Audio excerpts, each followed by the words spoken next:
All right, I want to give a little love to Adam Duvall. Yesterday, it was all about Mookie Betts and Freddie Freeman, but guys like Justin Turner and Adam Duvall in the Red Sox uniform have been awesome. He's as streaky as it gets, but when you dive in on his numbers, he has been a really valuable player for a while now. Oh, by the way, he plays center field, too, for the Red Sox. I think that goes unnoticed at times.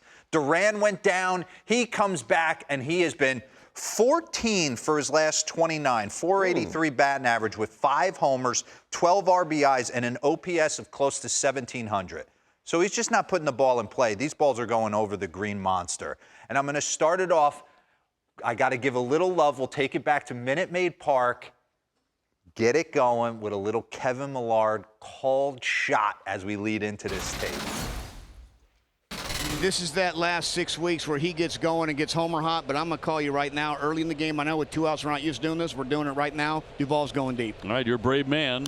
What? Swing at a high fly ball deep left field. What? Are you kidding me? Are you kidding me? Oh, my. Kevin Millar, stick around. I'm telling you, when I watch him, too, there's moments where he reminds me of Kevin Millar at the plate. I know we love him on Intentional Talk, but do yourself a favor. Dive in. Pause that real quick. Dive in on a little baseball reference on Kevin Millar and what he was able to do through the minors in Fenway, playing with the Green Monster, and some guys fall in love with it. At Fenway, Adam Duvall, 302, 12 homers, a 662 slug, an OPS north of 1,000 in 38 career games. So the place was built for him. Pull, pop, but he has to stay through the ball. Run this back for me real quick. You want to talk about being quick in? This is Kendall Graveman, who can hit 97 on the inner half. Run this. I'm fouling that ball off my shin and asking for the trainer. He hits it over the Crawford boxes right here. Boom! Run that back for me. And we're going to get into this. Watch how short he is to the baseball. Run it. Pull your hands in. Boom! Fire through the zone.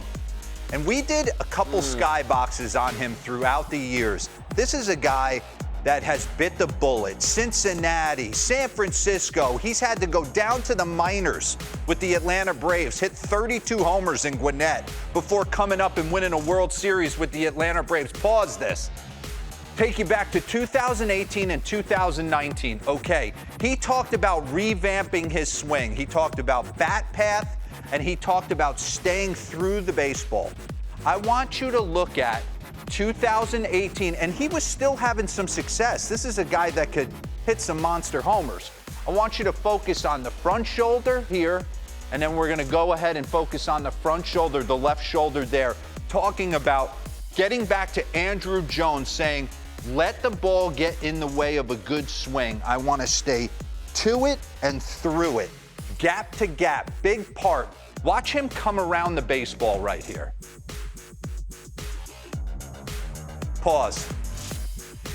Take a look at his back and his numbers that present to the first base dugout. Run it back for me one more time, because I want people at home to understand. When you get in this situation and you hit to it and then you're around and presenting your back to the first base dugout, you become almost like a one-trick kind of guy. You're pull, pop, and you got to hammer middle in. You can't cover anything middle away.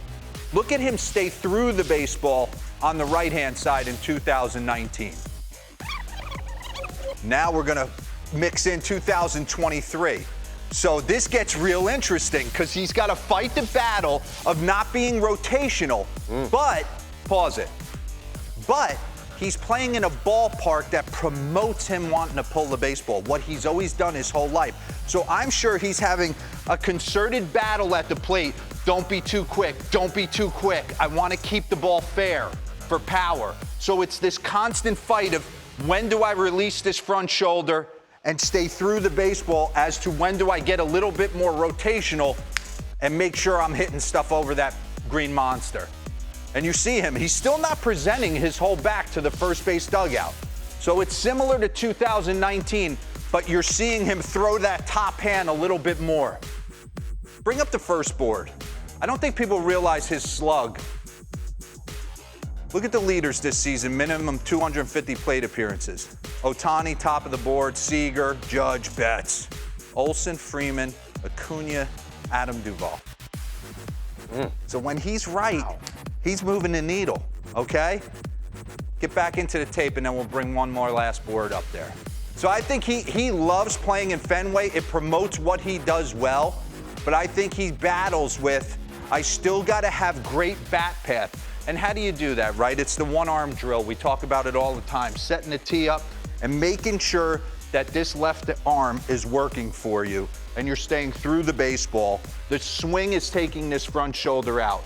You're not taking this front shoulder out. The swing is taking the front shoulder out. Bring up the last board. Highest slug percentage on pull balls in play. Ohtani, Judge, Adam Duvall. Man. What? Chaim Bloom, I say what you want. I mean, he's brought in some guys, Turners and Kenley Jansen's and Duvall. They've all worked. Yeah. If he can keep his starting rotation healthy. Duvall is a free agent at the end of the season. He's also And he plays center. He's also perfectly made for Minute Maid, if you think about it. Oh, you son of a gun. I see you. I see you working. That was good. That was excellent, D-Ro. Man, if you were my coach, I would have been such a better hitter. I would have Robert, gone, I had to learn because I didn't know what I was doing. I would have gone from horrible to just average. So all right. That's excellent. That's a compliment. I think. Yeah.